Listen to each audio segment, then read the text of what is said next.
NDA हुकूमत में महकमों की तकसीम के बाद मोदी काबीना का वर्क मोड जारी। तमाम वुज़रा बशमूल अमित शाह, डॉक्टर एस जयशंकर, अश्विनी वैष्णव, जेपी नड्डा, शिवराज सिंह चौहान ने संभाला चार्ज। वज़ीर आज़म के विजन को पूरा करने का किया अहद।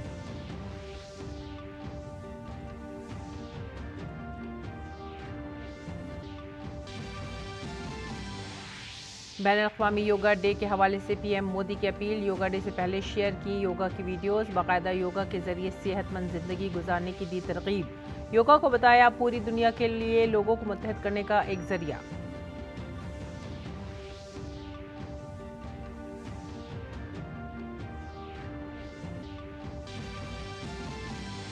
आंध्र प्रदेश में टीडीपी, जनसेना और बीजेपी इत्तेहाद ने चंद्रबाबू नायडू को मुंतखब किया अपना लीडर। एनडीए पार्टी आज गवर्नर को पेश करेगी हिमायत की तजवीज़। कल होगी हलफ बर्दारी की तकरीब।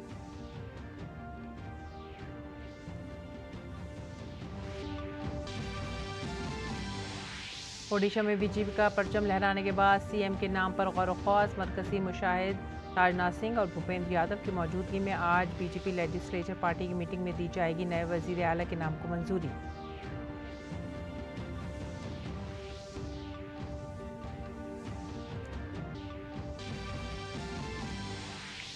अरुणाचल में बीजेपी लेजिस्लेटिव पार्टी का लीडर मुंतखब करने के लिए रविशंकर प्रसाद और तरुण चुग को बनाया गया है मुशाहिद। बीजेपी ने 60 में से 46 असेंबली सीटें जीतकर लहराया है जीत का परचम।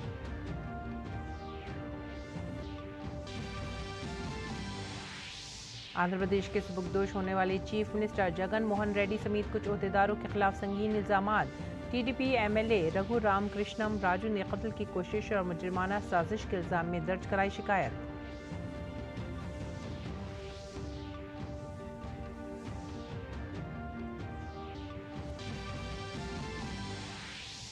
सुप्रीम कोर्ट ने नीट यूजी इम्तिहान की काउंसलिंग पर पाबंदी लगाने से किया इनकार। एनटीए को जारी किया नोटिस। अगली समात 8 जुलाई को।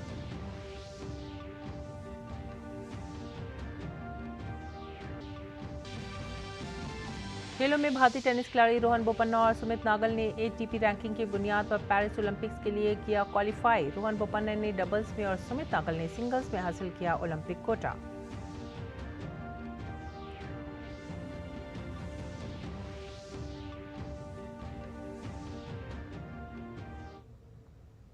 आदाब नाज़रीन, उर्दू खबरों में आप सभी का खैर मकदम में नजर डालते इस वक्त की खास खबरों पर।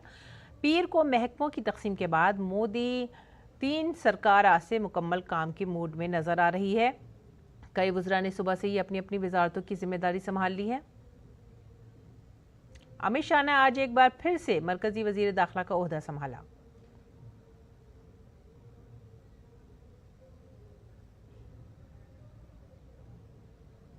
और अमित शाह ने आज कोऑपरेटिव के वजीर का ओहदा भी संभाला है।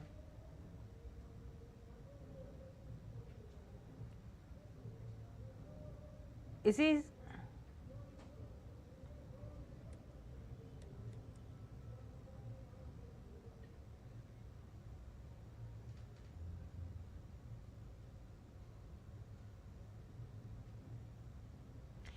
और डॉक्टर एस जयशंकर ने आज एक बार फिर से वजीर खारजा का ओहदा संभाल लिया है। ओहदा संभालने से कबल उन्होंने कहा कि गुज़िश्ता सालों में वजारत के काम से सब मुतमईन है और मुस्तकबिल में भी इसी तरह का काम जारी रहेगा।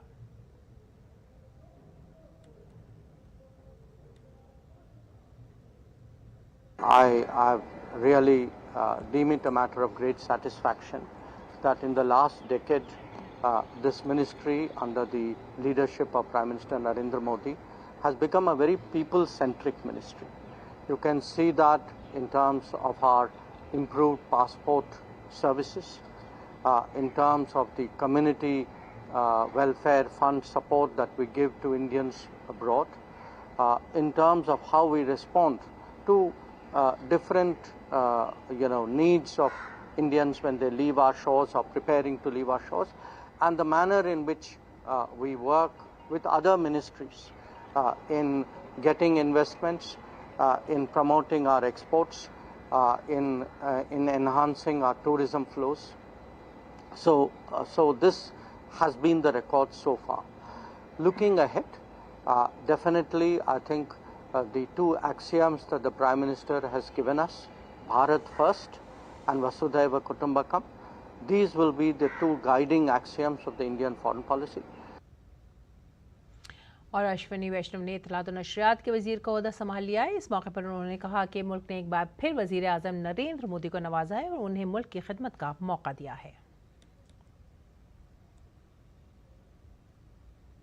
10 साल में प्रधानमंत्री श्री नरेंद्र मोदी जी ने भारत की आर्थिक ताकत को 11वें स्थान से 5वें स्थान पे लाए, जन जन के जीवन में एक बहुत बड़ा चेंज लाए।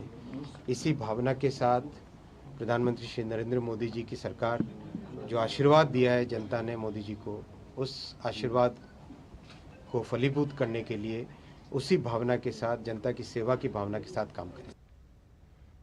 और अश्विनी वैष्णव ने आज रेल भवन में रेलवे के वजीर के तौर पर भी ओहदा संभाला। इस मौके पर मीडिया से खिताब करते हुए वजीर रेल ने कहा कि वजारत रेलवे वजीर आजम के विजन को अमली जामा पहनाने में बड़ा किरदार अदा करेगी।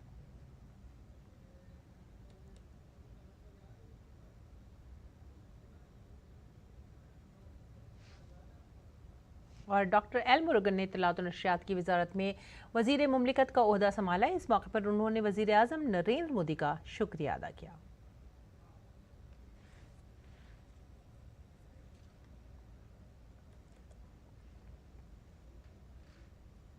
Today I am taking charge as an INB MOS Minister. So this second time I am taking charge here. So I am very happy, and I express my sincere thanks and my gratitude to Honorable Prime Minister Shri Narendra Modi ji to given me this opportunity to serve again in this ministry. JP Nadda ने वजीर सेहत और खानदानी बहबूद के अलावा chemical और खाद के वजीर का चार्ज संभाला है।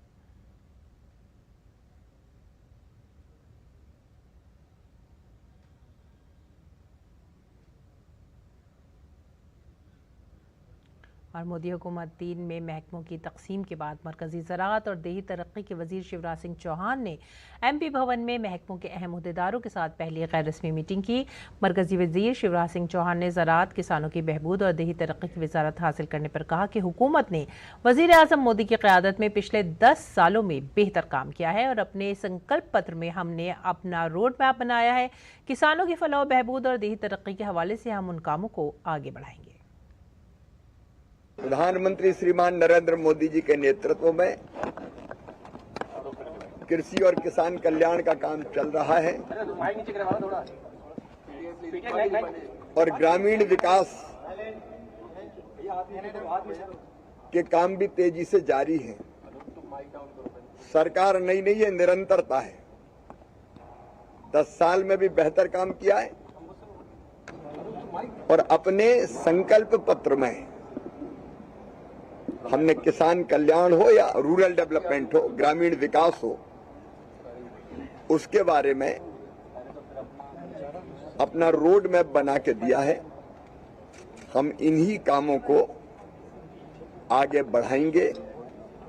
प्रधानमंत्री जी की प्राथमिकता, सरकार की प्राथमिकता किसान कल्याण है और इसलिए आज उन्होंने जो पहली फाइल पर हस्ताक्षर किए, किसान सम्मान निधि जारी करने के किए। आज जो फैसला कैबिनेट ने लिया 3 करोड़ गरीबों के घर और बनाने का, इन्हीं को आगे बढ़ाएंगे। प्रधानमंत्री श्रीमान नरेंद्र मोदी गिरिराज सिंह ने टेक्सटाइल के वजीर का ओहदा संभाला है। इस मौके पर उन्होंने कहा कि हुकूमत इस शोबे में रोजगार के मौके बढ़ाने के लिए पुरअज़्म है।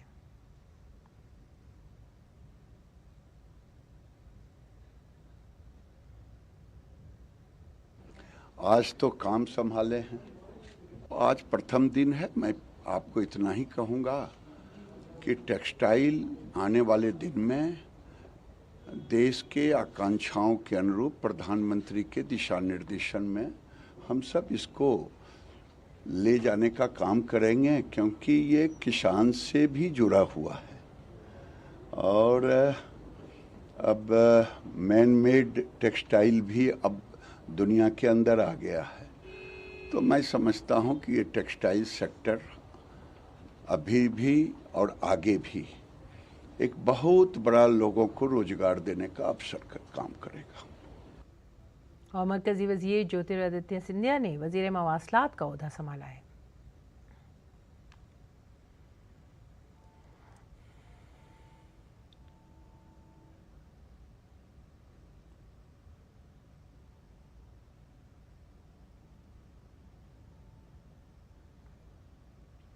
मरकजी वज़ीर किरण रिजिजू ने अक़लियती उमूर के वज़ीर का ओहदा संभाल लिया। उन्होंने कहा, मैं अक़लियती उमूर के वज़ीर का ओहदा संभालने पर बहुत फ़ख्र महसूस कर रहा हूँ। मैं वज़ीर आज़म मोदी का शुक्रिया अदा करता हूँ। हम वज़ीर आज़म का बुनियादी फार्मूला सबका साथ सबका विकास पर काम करेंगे।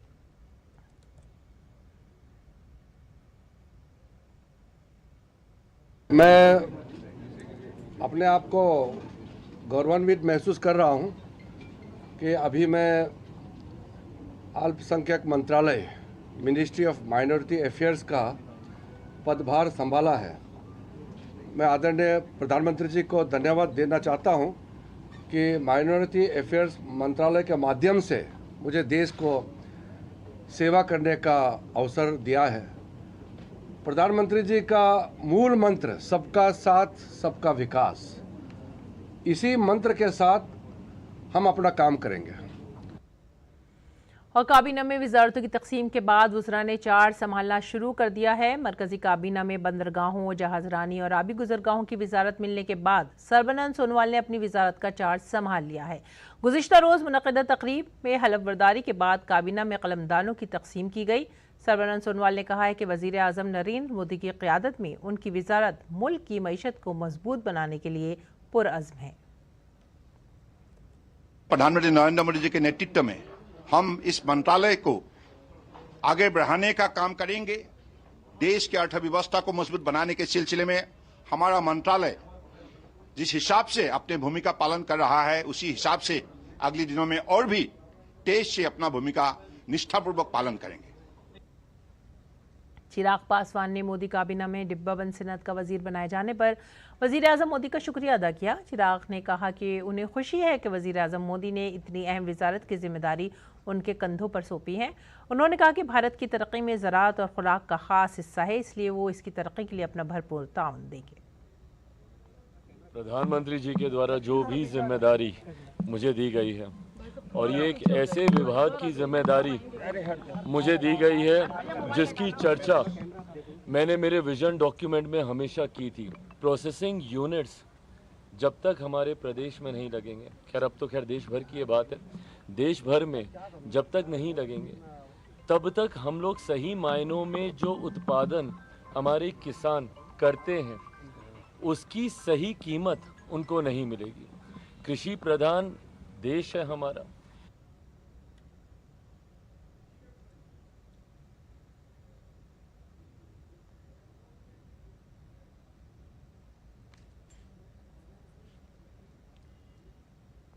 बहुत बड़ी जिम्मेदारी आदरणीय प्रधानमंत्री जी ने हमें सौंपी है। उस जिम्मेदारी को अच्छे से अच्छे ढंग से निभाना है और उसके लिए मुझे पूरा विश्वास है कि आदरणीय प्रधानमंत्री के साथ साथ हमारे जो आदरणीय कैबिनेट मिनिस्टर जी हैं उनका मार्गदर्शन हम लोगों को मिला करेगा और उनके तय किए रास्तों पर हमें चलना है। और आंध्र प्रदेश में भी तेलुगु देशम पार्टी के कानून साज पार्टी का इजलास आज हुआ। इस इजलास में पार्टी के सरबराह चंद्रबाबू नायडू को लीडर मुंतखब किया गया। पार्टी की तरफ से दी गई मालूमात के मुताबिक अब लीडर मुंतखब होने के बाद टीडीपी, बीजेपी और जनसेना इत्तेहाद के रहनुमा गवर्नर से मुलाकात करेंगे और हुकूमत साजी का दावा पेश करेंगे। इस अमल के बाद उन्हें हुकूमत साजी के लिए मदऊ किया जा सकता है।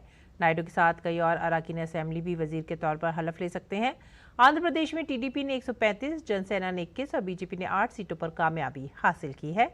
नई हुकूमत 12 जून को यहां हलफ उठाएगी।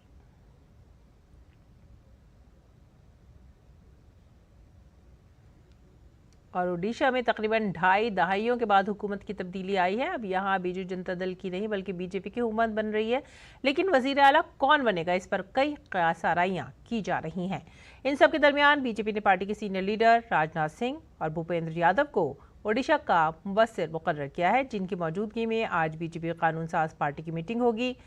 मीटिंग में वजीर आला के चेहरे का इंतखाब किया जाएगा। पार्टी के 9 मुंतखब अरकान असेंबली में कुछ तजर्बाकारों को छोड़कर इनमें से ज़्यादातर नए चेहरे हैं और पहली बार असेंबली में आ रहे हैं। इसलिए काबीना में शामिल करने के लिए क्या मेयार होगा, इस पर भी गौर व खौज करना होगा। नई हुकूमत की हलफबर्दारी 12 जून को होगी। अगर हम इंतखाबी नताइज की बात करें तो इस बार बीजेपी ने यहाँ शानदार कारकर्दगी का मुजाहरा किया है और 147 में से 78 सीटों पर कामयाबी हासिल करके ज़बरदस्त कामयाबी दर्ज की है, जबकि हुक्मरान जमात बीजेडी 51 सीटों तक ही महदूद रही है। ओडिशा में कांग्रेस पार्टी की खराब कारकर्दगी की जिम्मेदारी लेते हुए भगत चरण दास ने अपने ओहदे से इस्तीफा दे दिया है। इंतखाबात से कबल उन्हें कांग्रेस की जिम्मेदारी दी गई थी, लेकिन पार्टी लोकसभा और असेंबली दोनों इंतखाबात में अच्छे नताइज नहीं ला सकी, जिसकी इखलाकी जिम्मेदारी लेते हुए उन्होंने सदर के ओहदे से इस्तीफा दे दिया है। 2019 के असेंबली इंतखाबात में कांग्रेस ने 9 सीटों पर कामयाबी हासिल की थी, वहीं इस बार वो सिर्फ 14 सीटों पर ही अपना हाथ मजबूत कर सकी। लोकसभा इंतखाबात में भी कांग्रेस सिर्फ एक ही सीट तक महदूद है। टीडीपी एमपी रघु रामकृष्ण राजू ने सुबुकदोश होने वाले वजीर आला जगन मोहन रेड्डी पर उनके खिलाफ मुजरिमाना साजिश रचने का संगीन इल्जाम आयद किया है। उन्होंने इस मामले में जगन मोहन रेड्डी के खिलाफ सख्त कार्रवाई का मुतालबा किया है। रघु रामकृष्ण राजू YSRCP से रुकन पार्लियामेंट रह चुके हैं। In 2021, on my birthday, that day early morning, they had come to know that I am in Hyderabad. They booked a case of sedition 124A, Deshadroh case against me, saying that I am trying to topple the government by way of my awakening the public through my Rachabanda program. So they had come and brutally they have taken me into custody. They brought me from Hyderabad to Guntur, and before they took me to the court the next day, in the custody they have beaten me up very brutally. Jagan Mohan Reddy is like a maniac. He just ordered that I had to be fully beaten up. So, and he wanted the evidence also. So the police, while they are beating me up, they had shown the video live over phone to him. रुख करते हैं दीगर खबरों का। NEET UG इम्तहान मामले में supreme court ने NTA को नोटिस जारी किया है, लेकिन काउंसलिंग पर पाबंदी लगाने से भी इनकार कर दिया है। अब इस मामले की अगली समाअत 8 जुलाई को होगी। आपको बताते चले कि तलबा की जानिब से दायर दरख्वास्त में पेपर लीक होने और मनमानी तरीके से ग्रेस नंबर देने के इल्जामात लगाए गए हैं। इन इल्जामात की बुनियाद पर 5 मई को मुनक्किद होने वाले नीट इम्तहान को मनसूख करने और इसकी जगह नया इम्तहान कराने का मुतालबा किया गया था। मरकजी हुकूमत ने रियासतों के लिए 1,39,000 करोड़ रुपए से ज्यादा की टैक्स ट्रांसफर की किस्त जारी की है। वहीं मौजूदा माली साल में अब तक मरकज से 2,79,000 करोड़ रुपए मुंतकिल किए गए हैं। इससे रियासतों को तरक्की और सरमाए के अखराजात को तेज करने में मदद मिलेगी। काबिल जिक्र है कि माली साल 2024-25 के अबूरी बजट में 12,19,000 करोड़ रुपए से ज्यादा की कुल टैक्स मुंतकली का इंतजाम किया गया था। और म्यूचुअल फंड की बात करेंगे। मई में इक्विटी म्यूचुअल फंड में रिकॉर्ड 34,697 करोड़ रुपए की सरमायाकारी हुई है, जो पिछले महीने से 83% ज्यादा है। Association of mutual funds of India amphi के मुताबिक ये मुसलसल 39वां महीना है जब म्यूचुअल फंड की सरमायाकारी में इजाफा रिकॉर्ड किया गया है। माहिरीन का ख्याल है कि ज्यादातर सरमायाकारी शोबजाती और थीमेटिक कैटेगरीज में हुई है। काबिल जिक्र है कि यह पहला मौका है जब म्यूचुअल फंड्स में 30,000 करोड़ रुपए से ज्यादा की सरमायाकारी की गई है। मई में 19,213 करोड़ रुपए की सबसे ज्यादा सरमायाकारी ओपन एंड सेक्टरल और थीमेटिक इक्विटी फंड्स में हुई है। म्यूचुअल फंड इंडस्ट्री के एसेट्स अंडर मैनेजमेंट AUM तकरीबन 59 लाख करोड़ रुपए तक हो गए हैं। SIP से माहाना शिराकत बढ़कर मई में 20.904 रुपए हो गया है, जो अप्रैल में 20.371 करोड़ रुपए था। इन स्कीमों में माहाना सरमायाकारी लगातार दूसरे महीने 20,000 करोड़ रुपए से ज्यादा है, जिससे जाहिर होता है कि तवील मुद्दती सरमायाकारी में सरमायाकारों का एतमाद ज्यादा है। इसकी वजह भारतीय मईशत की मजबूत हालत है, जिसकी वजह से सरमायाकारों का एतमाद मुसलसल बढ़ रहा है। और आइए बात करते हैं मौसम की। शुमाल मगरिबी और मशरक़ी भारत में शदीद गर्मी की सूरत हाल बरकरार है। दारुल-हुकूमत दिल्ली भी इस चिलचिलाती गर्मी से मुतासिर है। दिल्ली, NCR, हरियाणा, उत्तर प्रदेश, राजस्थान, पंजाब, बिहार, ओडिशा और झारखंड में अगले 5 दिन तक गर्मी से कोई निजात नहीं मिलेगी। हरियाणा के रोहतक में ज़्यादा से ज़्यादा दर्जा हरारत 44.8 डिग्री सेल्सियस और दिल्ली के पालम इलाके में ज़्यादा से ज़्यादा दर्जा हरारत 44.1 डिग्री सेल्सियस रिकॉर्ड किया गया। इस बीच अगर मानसून की बात की जाए तो महकमा मौसमियात के मुताबिक कोंकण खित्ता, गोवा, वस्ती महाराष्ट्र और मराठवाड़ में मूसलाधार से बहुत ज्यादा बारिश का सिलसिला जारी रहने का इम्कान है। जनूब मगरबी मानसून उन इलाकों में थोड़ा आगे बढ़ गया है। मानसून की दस्तक का असर गुजरात के जनूबी हिस्से में भी नजर आने लगा है।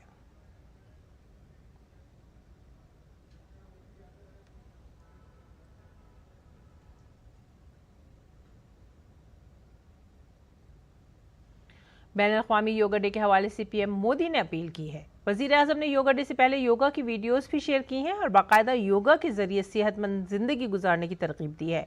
उन्होंने योगा को पूरी दुनिया के लोगों को मुत्तहिद करने का एक जरिया बताया। आपको बता दें कि हर बार योगा का आलमी दिन एक मुख्तलिफ थीम पर मबनी होता है। रवां बरस योगा का आलमी दिन एक खुसूसी थीम वज़ा की गई है और वो थीम है योगा खुद के लिए और मुआशरे के लिए। डीडी न्यूज़ से खुसूसी बातचीत में आयुष के सेक्रेटरी वैद्य राजेश कुटेचा ने कहा कि इस साल योगा के आलमी दिन के लिए मुल्क भर में कई प्रोग्राम मुनक्किद किए जा रहे हैं।